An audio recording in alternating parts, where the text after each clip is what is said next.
Salam aleykum. Varlıq içində, əsarətdə, səfalət durumunda yaşayan xalqım, həmvətənlərim. Diktator İlham Əliyevin əlindən zara gələn xalqım. Deməli, bu gözü ilə görən İlhamın tulası və bunu kimi bütün tulaları. Görün nə deyir. Deyir, əskər torpaq almadı ki, tarix yazmadı ki, İlham Əliyev aldı. Başı ilə aldı, silahı ilə aldı. Sizin namusunuza, qeyriyyətinizə tüpürün. Sizdə bir qram nə kişilik var, nə qeyriyyət var. O silahlar kimin pulu ilə aldı? Bütün xalqın, millətin, vətənin, torpağın pulu ilə alındı. Da insanların boğazından kəsilərək silah-sursat alındı. Qalan kəsdiklərində o silah-sursata xərclədikləri pulun 10 qatında öz keyflərinə, qıraq ölkələrdə, Avropa ölkələrində övladları və özləri, iş biznesləri, otellər, villalar tikərək xalqın pulunu mənimsədi. Öz oğlu oturdu evdə, ətrafında olan şərəfsiz boynuyoğun məmurların övladları oturdu evlərində, kasıb balaları, qeyriyyətli kasıb balaları çıxdı, vətən uğrunda döyüşdü, şəhid oldu və qazi oldu.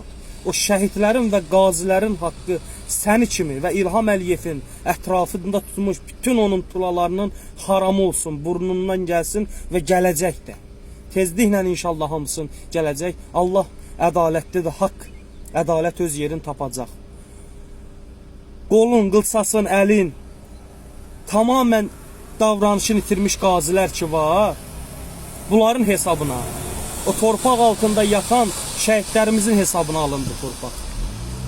İlhamın başına görə yox, İlhamın başına görə alınsaydı, çoxdan alınardı. İlhamın yerində kim olsaydı, 25 il bir torpaq əsarətdə qalmazdı. Bu boyda, tülkü boyda erməni dövlətinin əlindən lərzəyə gəlməzdi, it kimi qorxmazdı. Başa düşdünüz?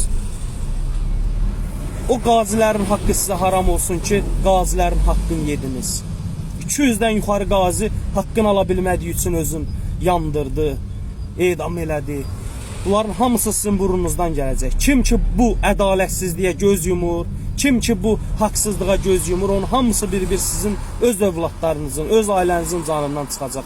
Hələ Tərtər hadisələrindən danışmıram. Çünki Tərtər hadisəsi ən böyük baş vermiş faciələrdən biridir. 92-nin müharibəsində, Qarabağ müharibəsində ermənilərin bizim əskərlərə elədiklərinin 5 qat artığın İlham Əliyev və onun tərəfdarları Tərtər hadisələrində əskərlərimizin başına gətirdi. Göz görə-görə təcavüz elədilər. Olmayan işgəncələr elədilər. Heç kinolarda o cür işgəncələr yoxdur.